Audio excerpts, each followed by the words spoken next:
নবী আলাইহিস সালাতু ওয়াস সালামকে খোঁজার জন্য লোক আসছে।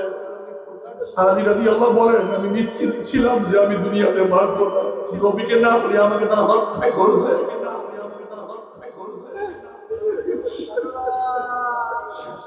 নবীকে না পেয়ে তারা আমাকে হত্যা করবে, কিন্তু তারপর আমার নবীকে বাঁচাবার জন্য আমি আর তার খাটার মধ্যে শুয়ে গেছি। যদি নবীর প্রেমে পড়ি আলী মুর্তজা রাদিয়াল্লাহু তাআলা হত্যা হওয়ার জন্য তৈরি হইতে পারে, তুমি আমি সেই নবীর মুহাম্মদ বলে কি করলাম? ইসলামের মধ্যে সর্বপ্রথম শহীদের মর্যাদা সুমাইয়া রাদিয়াল্লাহু তাআলা অর্জন করছেন। এই সুমাইয়া রাদিয়াল্লাহু তাআলার লজ্জাস্থানের মধ্যে আবু জাহেল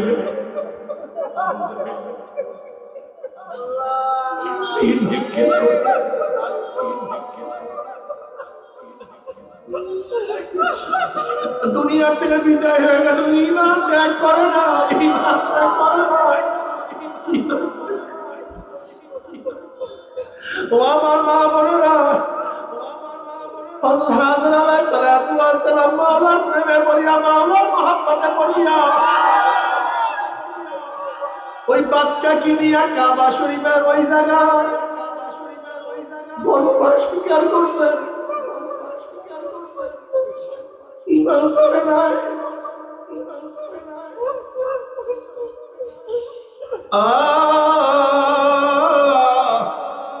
আসিয়া আলাইহিস সালাতু ওয়াস সালামের কত ত্যাগ, ফিরাউনের সেই লিন্ডি, সেই বান্দি ঈমান আনার জন্য তাকে আগুনের মধ্যে জ্বালায় দেওয়া হয়েছে, তৈলের মধ্যে ভাজা করিয়া বানাইছে, ঈমান ত্যাগ করে নাই। ও মুসলমান বাবারা, নবী ইব্রাহিম আলাইহিস সালাতু ওয়াস সালামকে নমরুদ আগুনের মধ্যে ফেলাইয়া দিয়েছে, ঈমান ত্যাগ করে নাই। জামানার মুসলমানরা সাহাবায়ে কেরাম রিদওয়ানুল্লাহি তাআলা আলাইহিম আজমাইনরা ঈমানের জন্য বাড়ি ত্যাগ করছে, ঈমানের হেফাজতের জন্য বাড়ি ত্যাগ করছে, টাকা ত্যাগ করছে, ঘর জোরে বলেন, স্ত্রী, ছেলে, মেয়ে, নিজের জীবন, কিসের জন্য? ঈমান ইসলামের জন্য সব কিছু ত্যাগ করছে। বাড়ির দরকার নেই, গাড়ির দরকার নেই, টাকার দরকার নেই, কিছুর দরকার নেই, ঈমানকে হেফাজত করতে হবে। আর আমরা কি করি? বাড়ির জন্য ঈমান বিক্রি করে দিই, গাড়ির জন্য ঈমান বিক্রি করে দিই, ক্ষমতার জন্য, ক্ষমতার জন্য তারা ঈমানের জন্য সব কিছু বিক্রি করছে, ঈমানকে মজবুত করছে। ফিরাউনের স্ত্রী আসিয়া আলাইহিস সালাতু ওয়াস সালাম, ফিরাউনের স্ত্রী আসিয়া আলাইহিস সালাতু ওয়াস সালাম কার স্ত্রী? ফার্স্ট লেডি, ফার্স্ট লেডি, পুরা মিশরের বাদশা। কেমন বাদশা? ফিরাউনের মতো শক্তিধর বাদশা গোটা দুনিয়ার মধ্যে নাই। ৮০,০০০ বনি ইসরাইলের শিশু সন্তানকে হত্যা করছে, লেকিন কেউ প্রতিবাদ করছে এরকম ইতিহাস পাওয়া যায় না। বুঝেন কেমন শক্তিধর? ৭০,০০০ শিশু সন্তানকে হত্যা করছে, কিন্তু প্রতিবাদ করার ক্ষমতা নাই। এখন যদি আমেরিকার প্রেসিডেন্ট করে বাচ্চাকে নির্বিচারে হত্যা করে, গোটা দুনিয়ার মধ্যে আন্দোলন উঠবে, আন্দোলনের ঝড় উঠবে। কিন্তু ফিরাউনের বিরুদ্ধে কেউ আন্দোলন করার সাহসও পায় নাই। ফার্স্ট লেডি আসিয়া আলাইহিস সালাতু ওয়াস সালাম, স্বর্ণের খাট, চাকরানি নাকরানির কোনো অভাব নেই, সুখ শান্তির কোনো, সম্মান ইজ্জতের কোনো অভাব নাই, অভাব নাই। আসিয়া আলাইহিস সালাতু ওয়াস সালাম ঈমান আনছে। ফিরাউন খোদা দাবি করছে, আনা রব্বুকুল আলা, আমি বড় খোদা, আমি বড় খোদা। এবং জনগণ বলতেছে, ফিরাউন তুমি তো খোদা দাবি করছো, তোমার স্ত্রী তোমাকে খোদা মানে না, আগে তোমার স্ত্রী তোমাকে খোদা মানুক, তারপর আমার কাছে আসো, তারপরে আমাদেরকে দাওয়াত দাও। ফিরাউন আসলে তো ঠিক, যদি ঘরওয়ালাই আমাকে খোদা না মানে তা কি খোদা মানবো? জনাবে মুহাম্মদ রাসূলুল্লাহ সাল্লাল্লাহু আলাইহি ওয়াসাল্লামকে প্রথম কে নবী মানছেন? আম্মা জান আয়েশা হযরত খাদিজা কুবরা রাদিয়াল্লাহু তাআলা আনহা যখন জনাবে মুহাম্মদ রাসূলুল্লাহ সাল্লাল্লাহু আলাইহি ওয়াসাল্লাম আম্মা জান খাদিজা কুবরা রাদিয়াল্লাহু তাআলা আনহার কাছে গিয়ে বললেন, এই অবস্থা জাম্মিলুনি ফাজাম্মিলুহা। তখন জনাব মুহাম্মদ রাসূলুল্লাহ সাল্লাল্লাহু আলাইহি ওয়াসাল্লাম আম্মা জান আয়েশাকে সব কিছু খুলে বললেন। তখন তিনি বললেন, আল্লাহ ওয়াল্লাহ মা ইউযিকা আল্লাহু আবাদা ইন্নাকা লা তাসির রাহমা ওয়া তাহমিলুল কাল্লা ওয়া তাকসিবুল মা'দুমা ওয়া তাকফুদ দাঈফা ওয়া তু'ইনু আলা আন-নওয়াইবিল হক ওয়া তু'ইনু আন-নওয়াইবিল হক। যে আল্লাহ পাক আপনাকে কোনো অবস্থায় অপদস্থ করবেন না, অপমানিত করবেন না, এই সান্ত্বনা কে দিয়েছিলেন? আম্মা জান খাদিজা কুবরা রাদিয়াল্লাহু তাআলা আনহা। প্রথম ঈমান তিনি আনছেন। মনে রাখতে হবে, মুসলমানদের মধ্যে পুরুষ মহিলাদের মধ্যে সর্বপ্রথম ঈমান আনছেন খাদিজা কুবরা রাদিয়াল্লাহু তাআলা আনহা। মুরব্বী পুরুষের মধ্যে সর্বপ্রথম ঈমান আনছেন আবু বকর সিদ্দিক রাদিয়াল্লাহু তাআলা আনহু। বালকদের মধ্যে সর্বপ্রথম ঈমান আনছেন আলী মুর্তজা রাদিয়াল্লাহু তাআলা আনহু। কি কথা ঠিক না? জনাব মুহাম্মদ রাসূলুল্লাহ সাল্লাল্লাহু আলাইহি ওয়াসাল্লাম ঈমান আনছেন তার স্ত্রী।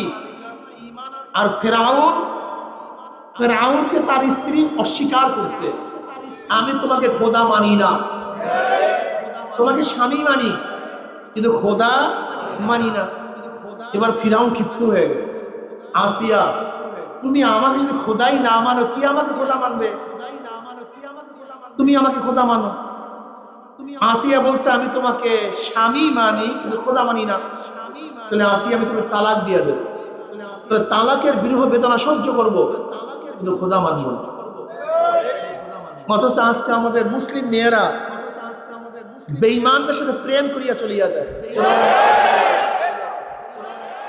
অথচ আসিয়া ছিল কাফেরের স্ত্রী, তালাক সহ্য করছে কিন্তু ঈমান কি বিক্রি করে নেয়। ফেরাউন বলতেছে, আমি তোমাকে তালাক দিয়ে শেষ করব না, আমি তোমাকে কষ্ট দেব, নির্যাতন করব। আসিয়া আলাইহিস সালাতু ওয়াস সালাম বললেন, কষ্ট সহ্য করতে না পারলে মারা যাব কিন্তু খোদা মানবো না। এবার ফেরাউন ক্ষিপ্ত হয়ে গেছে। ফেরাউন বলল কি, আসিয়াকে উত্তপ্ত বালুর মধ্যে চিপ করে বুকের মধ্যে পাথর চাপা দিয়া শোয়া রাখে। প্রচন্ড গরম, বালুর তপ্ত, বুকের মধ্যে পাথর, নড়াচড়া করতে পারে না, কথাও বলতে পারে না। আসিয়া আলাইহিস সালাতু ওয়াস সালাম শুধু মুখের মধ্যে কি বলে, আহাদ আহাদ আহাদ, আমার আল্লাহ এক, আমার আল্লাহ এক, আমার আল্লাহ, আমার আল্লাহ এক, আমার আল্লাহ এক। ফেরাউন তার উজিরকে বলছে, দেখো আসিয়া মনে হয় কষ্ট সহ্য করতে না পারি আমাকে খোদা মানছে। আসিয়া আলাইহিস সালাতু ওয়াস সালামের মুখের কাছে কান লাগাইয়া শুধু শুনে আসিয়া বলছে, আহাদ আহাদ, আমার আল্লাহ এক, আমি অন্য কাউকে খোদা মানি না। এবার ফেরাউন ক্ষিপ্ত হয়ে গেছে। ফেরাউন বলতেছে, আসিয়াকে শুলের মধ্যে চড়াইয়া দাও। স্বাভাবিক শুলে চড়াইলে হবে না, আসিয়াকে সমস্ত মানুষ এসে উলঙ্গ করিয়া ফেলাও। আসিয়া আলাইহিস সালাতু ওয়াস সালাম সমস্ত মানুষের সামনে উলঙ্গ করিয়া ফেলানো হয়েছে। এবার ফেরাউন বলতেছে, এতেও হবে না, আসিয়ার ডাইন হাতের মধ্যে পরাগ লাগাইয়া দাও। তাতেও হবে না, আসিয়ার বাম হাতের মধ্যে পরাগ লাগাও। ডাইন পান মধ্যে পরাগ লাগাও, বাম পান মধ্যে পরাগ লাগাইয়া দাও। আসিয়ার লজ্জা স্তরের মধ্যে পরাগ মারিয়া দাও। আল্লাহ মাফ করিয়া দাও। মুসা আলাইহিস সালাতু ওয়াস সালাম কাছে রওনা করলেন। আসিয়া আলাইহিস সালাতু ওয়াস সালাম বললেন, আল্লাহর নবী মুসা, আল্লাহর উপর ঈমান আনার জন্য, তোমাকে বিশ্বাস করার জন্য বাদশাহী ছাড়ছি। আরামের বিছানার পরিবর্তে উত্তপ্ত বালুর বিছানাকে গ্রহণ করছি। লেপ কম্বলের পরিবর্তে ভারী পাথরকে শরীরের মধ্যে গ্রহণ করছি। সম্মান ইজ্জতের পরিবর্তে সমস্ত মানুষের সামনে আমাকে উলঙ্গ করিয়া ফেলানো হয়েছে। আরাম আয়েশের পরিবর্তে আমার হাতের মধ্যে প্যারাগ লাগাইয়া দেওয়া হয়েছে। আমার সব জায়গায় প্যারাগ লাগানো হয়েছে। এই অবস্থায় আমার মাওলা আমার রাজি না বেজার। আমার মাওলা আমাকে দেখে কি দেখে না। মুসা আলাইহিস সালাতু ওয়াস সালাম বলেন, আসিয়া রে, গোটা জান্নাতের দরজা তোমার জন্য খোলা হয়ে গেছে। গোটা ফেরেশতারা তোমার দিকে তাকায় আছে। খোদা আমার মাওলা তোমার অপেক্ষায় আছে। তুমি এই মুহূর্তে যেই দোয়া করবা সেই দোয়া আমার মাওলা কবুল করবে। তুমি জলদি দোয়া করো। আসিয়া আলাইহিস সালাতু ওয়াস সালাম আল্লাহকে দোয়া করেন, রব্বি বিল ইনদাকা বাইতাম মিনাল জান্নাহ ওয়া নাজ্জিনি মিন ফিরআউনা ওয়া আমালিহি ওয়া নাজ্জিনি মিনাল কওমিজ যালিমিন। মাওলা হে, এই কষ্টের পরিবর্তে, এই অপমানের পরিবর্তে, এই সাধনার পরিবর্তে আমি যদি শুধু তোমার কাছে জান্নাত চাই, জান্নাত পাই, আমার পরিচয় মানবে না, আমি সহ্য করতে পারবো না। যদি জান্নাতের মধ্যে গিয়া তোমাকে না পাই, ওই জান্নাত আমার জন্য জাহান্নাম হয়ে যাবে। রব্বি বিল ইনদাকা বাইতাম মিনাল জান্নাহ, মাওলা জান্নাতের মধ্যে তোমার নিকটে আমার জন্য একটা ঘর বানায়া দাও। যেই ঘরটা তোমার কাছে হবে, যেই ঘরের থেকে আমি তোমাকে দেখব।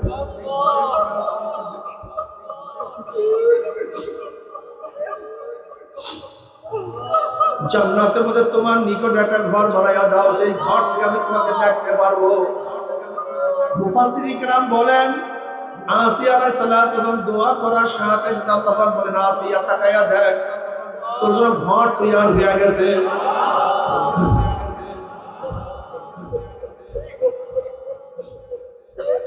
দুই ব্যক্তিকে আল্লাহ পাক যেত অবস্থায় আসমানে নিয়ে গেছেন, একজন ঈসা আলাইহিস সালাতু ওয়াস সালাম, একজন আসিয়া আলাইহিস সালাতু ওয়াস সালাম। এ আমার পর্দালে মা বোনেরা, আসিয়া আলাইহিস সালাতু ওয়াস সালাম মাওলাকে পাওয়ার জন্য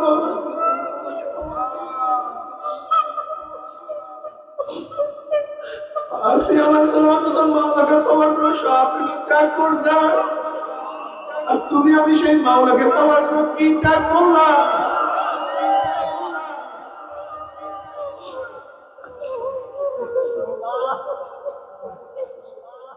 এ আমার মা বোনেরা, সুমাইয়া রাদিয়াল্লাহু তাআলা আনহা ইসলামের মধ্যে সর্বপ্রথম শহীদ।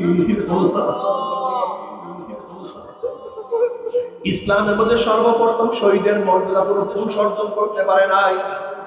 ইসলামের মধ্যে সর্বপ্রথম শহীদের মর্যাদা সুমাইয়া রাদিয়াল্লাহু তাআলা আনহা অর্জন করেছেন। এই সুমাইয়া রাদিয়াল্লাহু তাআলা আনহার লজ্জাস্থানের মধ্যে আবু জাহেল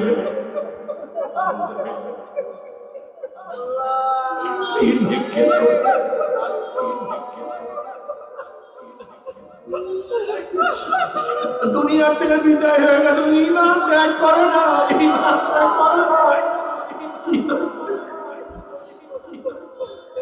ও আমার মা বোনেরা, হযরত হাজর আলাইহিস সালাতু ওয়াস সালাম মাওলার প্রেমে পড়িয়া, মাওলার মহব্বতে পড়িয়া ওই বাচ্চা কি নিয়ে কাবা শরীফের ওই জায়গায় বনবাস স্বীকার করছে। ঈমান ছাড়ে নাই, ঈমান ছাড়ে নাই।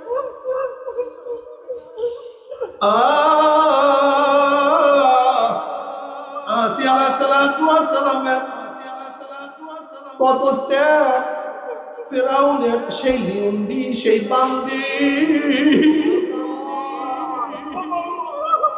ঈমান আনার জন্য তাকে আগুনের মধ্যে জ্বালায় দেওয়া হয়েছে, তৈলের মধ্যে ভাজা করিয়া বানাইছে। ঈমান ত্যাগ করে নাই। ও মুসলমান বাবারা, নবী ইব্রাহিম আলাইহিস সালাতু ওয়াস সালামকে নমরুদ আগুনের মধ্যে ফেলাইয়া দিয়েছে, ঈমান ত্যাগ করে নাই। নবী মুসা আলাইহিস সালাতু ওয়াস সালাম মিশরকে ভাগাইয়া দিয়েছে, ঈমান ত্যাগ করে নাই। আমার নবী আলাইহিস সালাতু ওয়াস সালামকে কত রক্তাক্ত করছে, তাইফের ময়দানে কত রক্ত ঝরাইছে, ঈমান ছাড়ে নাই। 3 বছর শিয়ারা আবু তালেবের মতো অবরুদ্ধ করিয়া রাখছে, সেখানে মুসলমান মেয়েরাও ছিল, না খাইতে খাইতে তাদের বুকের স্তম্ভ শুকিয়ে গেছে, বাচ্চারা দুধ না বইয়া ঠাট্টা মারিয়া চিল্লাতেছে ঈমান ত্যাগ করে না। ও যুবক বাবারা, এ আমার মুসলমান যুবক বাবারা, ও মুসলমান যুবক বাবারা, খুব ভালো মতো বোঝার চেষ্টা করো।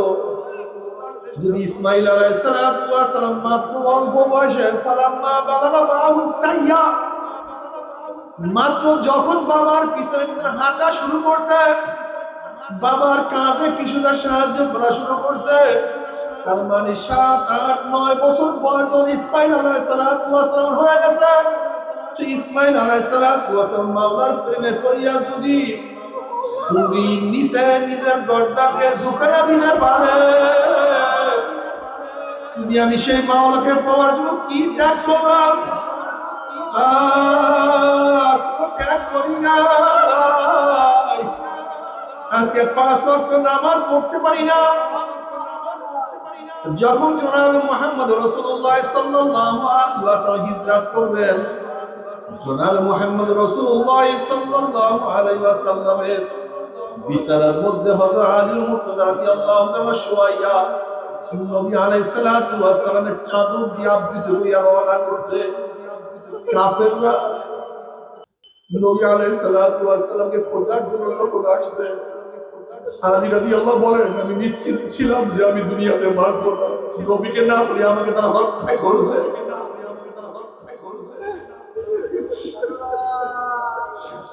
নবীকে না পেয়ে তারা আমাকে হত্যা করবে, কিন্তু তারপর আমার নবীকে বাঁচাবার জন্য আমি আর তার খাটার মধ্যে শুয়ে গেছি। যদি নবীর প্রেমে পড়ি আলী মুর্তজা রাদিয়াল্লাহু তাআলা হত্যা হওয়ার জন্য তৈরি হইতে পারে, তুমি আমি সেই নবীর মুহাব্বতে পড়ে কি করলাম? আসলে তো কোনো কিছু করতে পারলাম না। বাবা, তুমি কি দেখো না হাজারো সাহাবারা ঈমানকে রক্ষা করার জন্য, ইসলামকে রক্ষা করার জন্য দুনিয়া ত্যাগ করছেন, ঈমান ইসলাম ত্যাগ করে নাই। অথচ তোমার আমার কি হইল? তুমি আমি দুনিয়ার জন্য ঈমানকে বিক্রি করিয়া ফেলাই, ইসলামকে বিক্রি করিয়া আজকে সামান্য শব্দের কারণে ঈমান ইসলাম বিক্রি করিয়া কিয়ামতের মাঠে আসিয়া উঠবে, হাজরা উঠবে, সুমাইয়া উঠবে, কিয়ামতের মাঠে নবী ইব্রাহিম উঠবে, মুসা উঠবে, আমার নবী উঠবে, নবী ইসমাইল উঠবে, হাজারো সাহাবারা কিয়ামতের মাঠে উঠবে। ওই আলী রাদিয়াল্লাহু কিয়ামতের মাঠে উঠবে, তুমি আমিও কিয়ামতের মাঠে উঠবো। কোন লজ্জায় মাওলার সামনে দাঁড়াবো?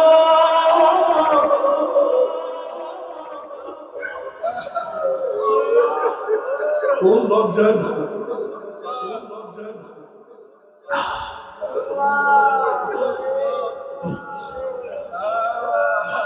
ইয়া আইয়ুহাল্লাযীনা আমানু দুখুলু ফিস-সিলমি কাফা, হে মুমিন ইসলামের মধ্যে পরিপূর্ণ প্রবেশ করো। আজকে ইসলাম তোমার কাছে আমার কাছে ভালো লাগে না, আজকে মুসলমান অনুযায়ী মাথা সাজাই না, আজকে ইসলাম অনুযায়ী চেহারাকে সাজাই না, ইসলাম অনুযায়ী পোশাক করি না, ইসলাম অনুযায়ী আমার ঘরকে আমি সাজাই না, ইসলাম অনুযায়ী আমার মেয়েকে আমি সাজাই না, ইসলাম অনুযায়ী আমার ছেলেকে আমি সাজাই না, ইসলাম অনুযায়ী আমার দলকে আমি সাজাই না, ইসলাম অনুযায়ী আমার নেতাকে আমি মানি না। আল্লাহু ইয়া আইয়ুহাল্লাযীনা আমানু দুখুলু ফিস-সিলমি কাফা, হে মুমিন ইসলামের মধ্যে পরিপূর্ণ প্রবেশ করো। তোমার নামের মধ্যে ইসলাম থাকা চাই, তোমার শরীরের মধ্যে ইসলাম থাকা চাই, তোমার চেহারার মধ্যে ইসলাম থাকা চাই, তোমার দলের মধ্যে ইসলাম থাকা চাই। তোমার চেহারা ইসলাম অনুযায়ী, কিন্তু তোমার দল ইসলাম অনুযায়ী হয় নাই। তোমার চেহারা ইসলাম অনুযায়ী, কিন্তু তোমার নেতার মধ্যে ইসলাম নাই। তুমি পরিপূর্ণ ইসলাম মধ্যে প্রবেশ করতে পারো নাই। জনাব মুহাম্মদ রাসূলুল্লাহ সাল্লাল্লাহু আলাইহি ওয়াসাল্লাম ফরমান, আল মারউ মা মান আহাব্বা ওয়া লাহু মা কাতাসাবা। দুনিয়াতে যে যাকে মোহাব্বত করবে, যে যা কেনে তা মানবে, কিয়ামতের ময়দানে সে তার সাথী হয়ে যাবে। যারা দুনিয়ার মধ্যে Karl Marx, Mao Zedong, Abraham Lincoln, Socrates, Plato, Aristotle কেনে তা মানবা, যারা শেখ সাহেব কেনে তা মানবা, জিয়াউর রহমান কেনে তা মানবা, এরশাদ কেনে তা মানবা, বর্তমান প্রাইম মিনিস্টার কেনে তা মানবা, প্রাক্তন প্রাইম মিনিস্টার কেনে তা মানবা, যে যাকে নেতা মানবা, কিয়ামতের ময়দানে নেতারা সামনে থাকবে, অনুসারীরা পিছনে থাকবে। নেতারা যেখানে যাবে অনুসারীরাও সেখানে চলে যাবে। আর যারা আল্লাহর রাসূলকে নেতা মানবা, আলেম ওলামাকে নেতা মানবা, আল্লাহর কসম কিয়ামতের ময়দানে আল্লাহর হাবিব আমাদের সামনে থাকবে, ওলামায়ে কেরাম আমাদের সামনে থাকবে। তারা যেখানে চলে যাবে আমরাও সেখানে চলে যাবে ইনশাআল্লাহ। আল মারউ মা মান আহাব্বা ওয়া লাহু মা কাতাসাবা। জনাব মুহাম্মদ রাসূলুল্লাহ সাল্লাল্লাহু আলাইহি ওয়াসাল্লাম ফরমান, মান তাশাব্বাহা বিকওমিন ফাহুয়া মিনহুম। যার সাথে যার মুহাব্বত, তার সাথে তার কিয়ামত। যার সাথে যার মুহাব্বত, তার সাথে তার কিয়ামত। যারা নবীকে মুহাব্বত করবে, নবীর সাথে কিয়ামত হয়ে যাবে। যারা নবীকে মুহাব্বত করবা, সুন্নাত অনুযায়ী চলবা, কবরে যাওয়ার পরে জনাব মুহাম্মদ রাসূলুল্লাহ সাল্লাল্লাহু আলাইহি ওয়াসাল্লামের রওজার সাথে সুরাত হয়ে যাবে, রাস্তা হয়ে যাবে। ফেরেশতারা প্রশ্ন মান হাযা, বলছেন ওই ব্যক্তিকে। যুবক দেখবেন নবীর মাথার সাথে তার মাথার মিল, নবীর চেহারার সাথে তার চেহারার মিল, নবীর পোশাকের সাথে তার পোশাকের মিল, নবীর দলের সাথে তার দলের মিল, নবীর নীতি আদর্শের সাথে তার নীতি আদর্শের মিল, নবীর সাথে তার নেতার মিল। উনি বলবে যে আমার নবী জনাব মুহাম্মদ রাসূলুল্লাহ সাল্লাল্লাহু আলাইহি ওয়াসাল্লাম, আমার মাওলানা ডাক দিয়ে সাদাকা দিয়ে আমার বান্দা সত্য কথা বলছে। ওয়া ফুসুল ফরাশা মিনাল জান্নাহ ওয়া আল জান্নাহ, আমার বান্দা বান্দির গার মধ্যে জান্নাতের পোশাক লাগায়া দে, জান্নাতের বিছানা বিছায়া দে, জান্নাতের নাম নিয়ামতের দ্বারা গোটা কবরটাকে ভরিয়া দে। আল্লাহ তুমি কবুল করিয়া নাও। কিন্তু যারা নবীর সাথে সম্পর্ক রাখবে না, দেখবেন নবীর মাথার সাথে তার মাথার কোনো মিল নাই, নবীর চেহারার সাথে তার চেহারার মিল নাই, নবীর পোশাকের সাথে তার পোশাকের মিল নাই, নবীর নীতি আদর্শের সাথে তার কোনো মিল নাই, নবীর দলের সাথে তার দলের মিল নাই, নবীর সাথে তার নেতার মিল নাই। ওই নাফরমান আমার নবীকে চিনতে পারবে না। নাফরমান বলবে হ্যাঁ হ্যাঁ আল্লাহ আদরি, আমি ওনাকে চিনি না, ওনার সাথে আমার কোনো সম্পর্ক নাই। উনি আমার মাওলা বলবে কাযাবাতুল্লাহ, আমার দুশমন মিথ্যা কথা বলছে। এ কবরে মাটি চাপ দে, অমনি কবরের দুই পাশে মাটি এত জোরে চাপ মারবে, চাপের তুই কবরের হাঁটি আঘাত খাজা লাগাইয়া ফেলাইবে। এ ফেরেশতারা কবরের মধ্যে আগুন ধরাইয়া দে, অমনি গোটা কবরটা আগুনে ভরিয়া দে। আল্লাহ মাফ করিয়া দাও, আল্লাহ আল্লাহ তুই আমাদের সবাইকে মাফ করিয়া দাও। সাপ জড়াইয়া দাও, তুমি যেন করে সাপ আসিয়া না পারমানকে পেশ কর। আল্লাহ আল্লাহ তুমি আমাদের সবাইকে ক্ষমা করিয়া দাও। আযাবুল কবরে হক, কবরে আযাব সত্য, কোনো সন্দেহ নাই। সবাই তুমি কি বুখারীর মধ্যে রওয়ায়াত দেখো নাই? আসমা বিনত আবু বকর রাদিয়াল্লাহু তাআলা আনহা রওয়ায়াত করেন, জনাব মুহাম্মদ রাসূলুল্লাহ সাল্লাল্লাহু আলাইহি ওয়াসাল্লাম খুতবা দেওয়ার জন্য দাঁড়াইলেন। নবী আলাইহিস সালাতু ওয়াস সালাম যখন কবরের বয়ান শুরু করলেন, দাজ্জাল মুসলিমুনা দাজ্জাতান, তখন মুসলমানদের মধ্যে এমন হাইবা শুরু হয়ে গেছে, চিল্লাচিল্লি শুরু হয়ে গেছে, এমন কান্নাকাটি শুরু হয়ে গেছে। নাসাই রওয়ায়াতের মধ্যে আসছে, রাবি বলতে আছে সাহাবাদের কান্নাকাটির কারণে আমি নবীর বয়ান শুনতে পাইতেছিলাম না, নবী কি আলোচনা করতেছিল আমি তা শুনতেছিলাম না। যখন নবী আলাইহিস সালাতু ওয়াস সালাম বয়ান শেষ, কান্নাকাটিও শেষ হয়ে গেছে, চিল্লাচিল্লি বন্ধ হয়েছে, আমি কাছের একজনকে প্রশ্ন করলাম নবী এমন কি বয়ান করছে যে বয়ান শোনার সাথে সাথে সাহাবাদের মধ্যে খুব চিল্লাচিল্লি শুরু হয়েছে। ওই ব্যক্তি বলতে আছে নবী শুধু বয়ান করছে, অচিরেই কবরের মধ্যে দাজ্জালের ফিতনার মতো ফিতনার সম্মুখীন হইতে হবে। এই বয়ান শোনার সাথে সাথে সাহাবাদের মধ্যে চিল্লাচিল্লি শুরু হয়ে গেছে। অথচ আজকে কবরের বয়ান শুনে তোমার আমার চোখের মধ্যে পানি আসে না, এ মুসলমান বাবারা, আযাব কবরে রসুল কবরে আযাব সত্য, কোনো সন্দেহ নাই। আমি একবার খুলনার মাহফিলে গেলাম, এক ব্যক্তি তার ছেলেকে তার সাথে নিয়ে আমার সাথে দেখা করার জন্য আসছে। ওই ব্যক্তি বলছে, হুজুর আমার ছেলেটা হাফেজ, দেখেন আমার ছেলেটা কি বলে। আমি বললাম, বাবা তুমি কি বলতে চাও বলো। বলে, হুজুর আমার বাড়ির দরজা একটা কবরস্থান, আমি সন্ধ্যার পরে ঘরের থেকে নামছি, হঠাৎ যখন কবরের দিকে নজর দিলাম তখন দেখি কবরের মধ্যে আগুন।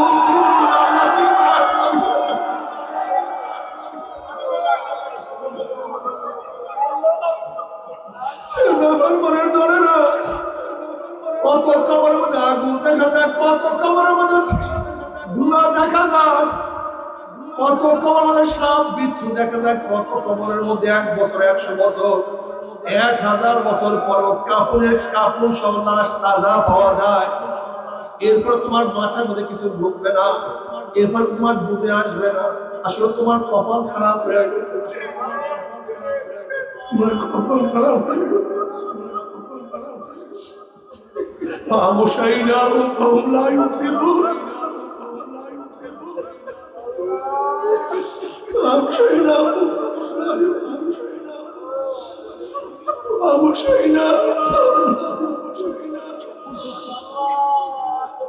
ختم الله على قلوبهم وعلى سمعهم وعلى أبصارهم وسواء عليهم أنذرتهم أم لم تنذرهم لا يؤمنون। আমার মাওলা তাদের কলমের মধ্যে মোহর লাগাইয়া দিয়েছে, আল্লাহর চক্ষুকে অন্ধ করিয়া দিয়েছে।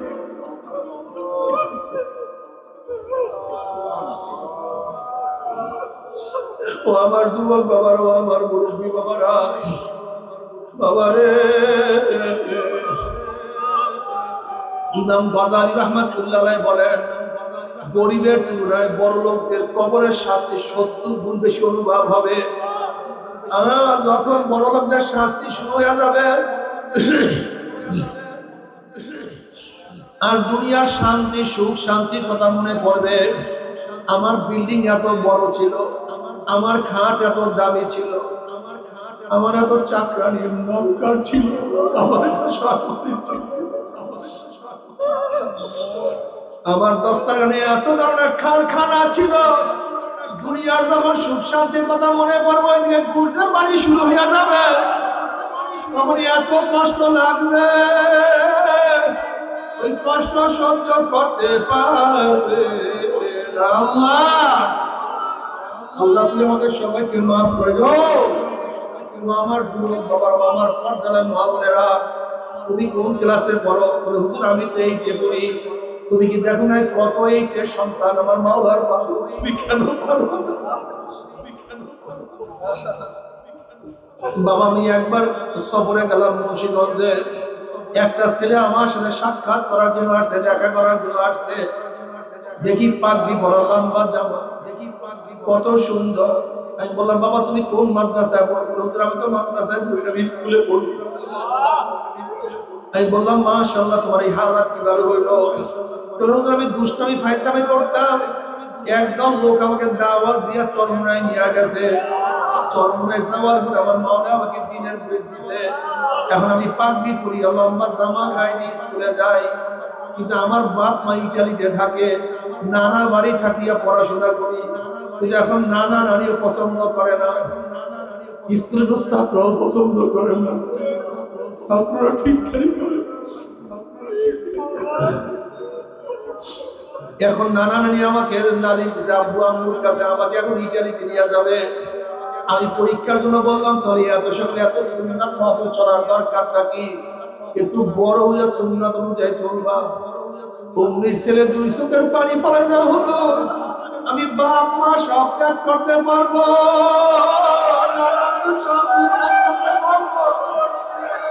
আমি নবীর সুন্নাত ছাড়তে পারবো না।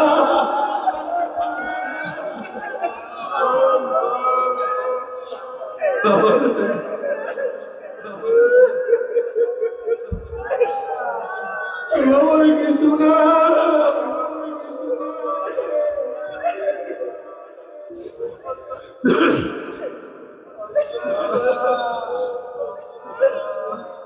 ও আমার ছাত্র বাবার, স্কুল কলেজের ছাত্র বাবারা, মাদ্রাসার ছাত্র বাবারা, হযরত মুআজ রাদিয়াল্লাহু আনহু অল্প বয়সে, ছোট্ট বয়সে নবীর প্রেমে পড়ি। বুখারীর মধ্যে রওয়ায়াত আছে, আব্দুর রহমান আউফ রাদিয়াল্লাহু তাআলা ফরমান, আমি যুদ্ধের ময়দানে ডাইন দিকে বাম দিকে তাকায় দেখে দুইটা ছোট বাচ্চা। আমি চিন্তা করলাম আমার দুই পাশে দুইজন যদি ভালো যোদ্ধা থাকতো আমার জন্য খুবই সহজ হইতো, ভালো হইতো। আমি মনে মনে চিন্তা করতেছিলাম, এই চিন্তার মধ্যে একটা ছেলে আমাকে ডাক দিয়ে বলে, চাচা আপনি কি আবু জাহেলকে ছিলেন নাকি? হ্যাঁ চিনি তো। তোমার দরকারটা কি? মক্কায় আমার নবীকে কষ্ট দিছে।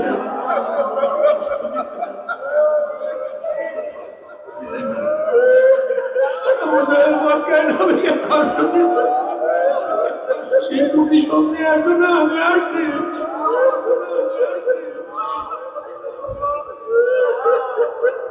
আমি আশ্চর্য হয়ে গেছি। এই কথা বলার সাথে সাথে আমি হঠাৎ আবু জাহেলকে দেখলাম। আমি বললাম, ওই যে দেখুন আবু জাহেল, মুসা ঘোড়ার মধ্যে লম্বা মাথা, ও যে নেতৃত্ব দিচ্ছে ওইটাই আবু জাহেল। আব্দুর আউফ রাদিয়াল্লাহু ফরমান, আমি বলার সাথে সাথে দেখলাম আমার দুই পাশ থেকে বাঁশ পাখির মতো দুইটা সন্তান। আবু জাহেল ঝাঁপাইয়া পড়ছে।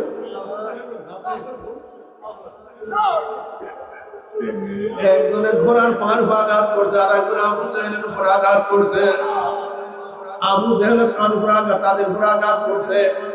আব্দুর রহমান আউফ রাদিয়াল্লাহু ফরমান, আমি দেখতে আছি আবু জাহেলের আঘাতে একটা বাচ্চার ডেনা অঙ্গর থেকে চামড়ার সাথে ঝুলিয়ে আছে, শুধু চামড়ার সাথে ঝুলতে আছে।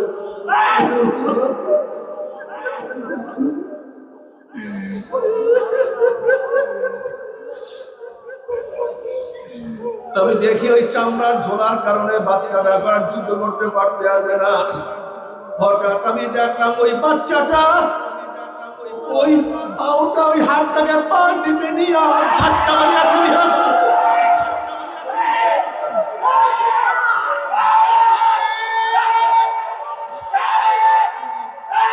এরপর আবুজার আঘাত করা শুরু করছে। আঘাত করতে করতে আবুজার নিচে পড়িয়ে গেছে।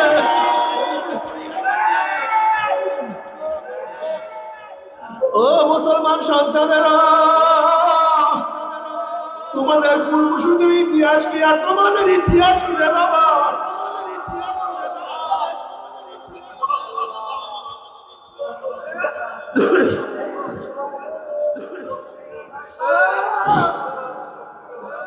আজকে মাওলার হুকুম নামাজ পড়তে পারো না, রোজা রাখতে পারো না। আজকে মাওলার হুকুম পর্দা করতে পারো না, দিন অনুযায়ী চলতে পারো না। এই মাস বল কি আমাদের মনের উপরে, তুমি আলো কি আমাদের মনের উপর, লজ্জা কি মাথা নত হবে না? হিসাব নিকাশ না মিলাইয়া কেউ মাওলার কবরে যাইও না।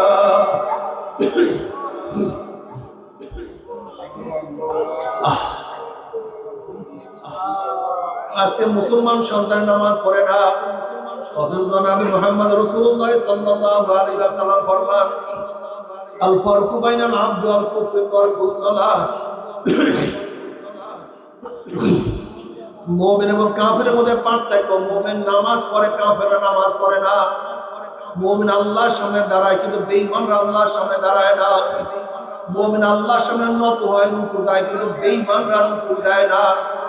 মুমিন তার কারাঙ্গুল কপাল আমার মাওলার কুদরতি পায়ের মধ্যে ঠেকাইয়া সিজদা করে, বেঈমানরা সিজদা করে না। এক কথায় মুমিন নামাজ পড়ে, বেঈমানরা নামাজ পড়ে না। আজকে হাজারো মুসলমানের সন্তানরা নামাজ পড়ে না। আজকের থেকে নিয়াত করো না আমি আর বেঈমান থাকবো না, আজকের থেকে নামাজ আর কাজা করব না ইনশাআল্লাহ। কে কে নিয়াত করো না রে?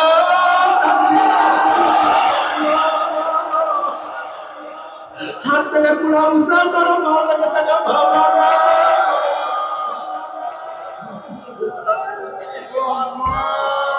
মাওলার হাত নামাও, মাওলা ওয়াদা করলাম নামাজ আর কাজা করবো না।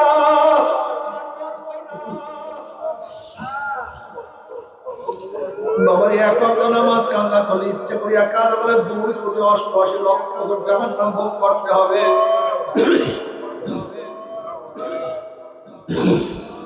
আজকের থেকে নিয়াত করে নামাজ কাজা করবো না ইনশাআল্লাহ। কি রাজি আছেন ইনশাআল্লাহ? আল্লাহ সবাইকে কবুল করিয়া নাও।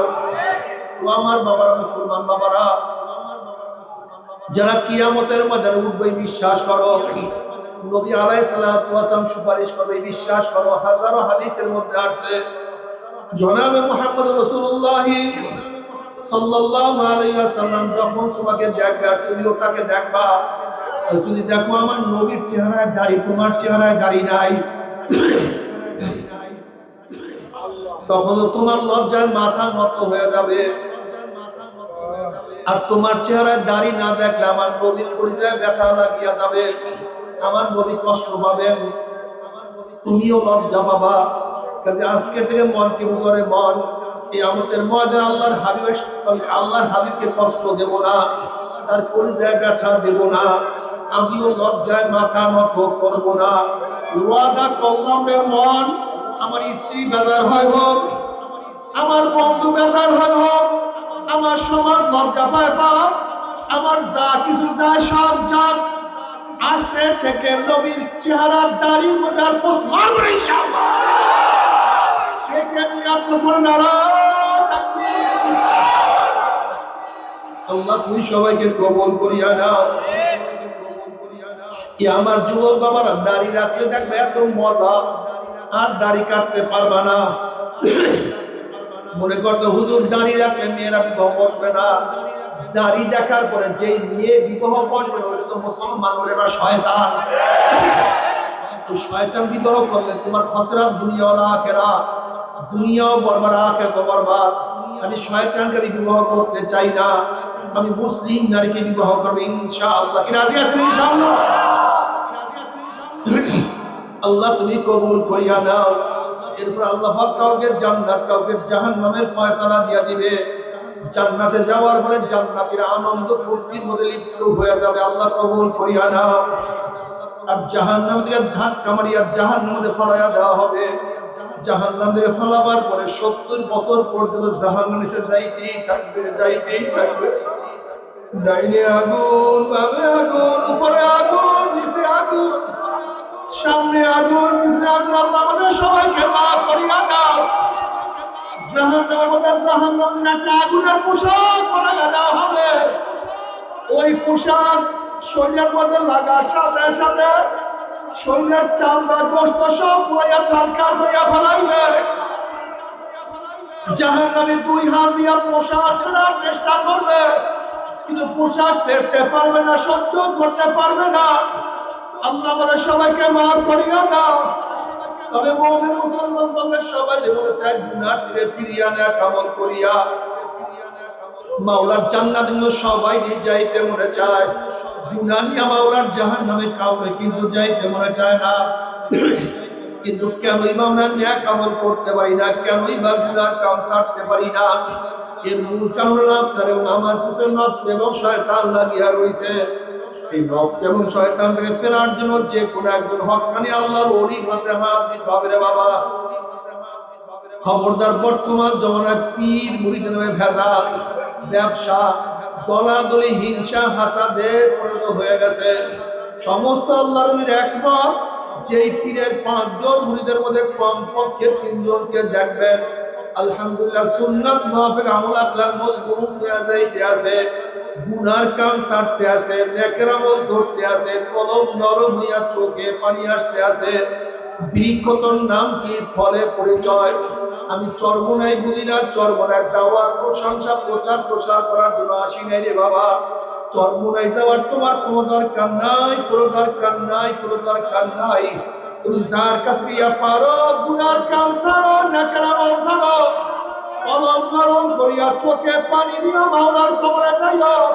যেরকম দুনিয়ার ঘরে আগুন লাগলে পানি ছাড়া মারা যায় না, ঠিক তোমার আমার গুনার দ্বারা যে জাহান্নামের আগুন জ্বলিয়া রয়েছে, চোখের পানি ছাড়া যদি জাহান্নামের আগুন নিভানো সম্ভব না। আসলে আমার জন্য দোয়া চাই, আমিও দোয়া করি, সবাই সবার জন্য প্রাণ খুলিয়া দোয়া করো। যেন কিয়ামতের ময়দানে গলাগলি বাড়িয়া বলে একসাথে জান্নাতে যাওয়ার তৌফিক দিয়া দেয়।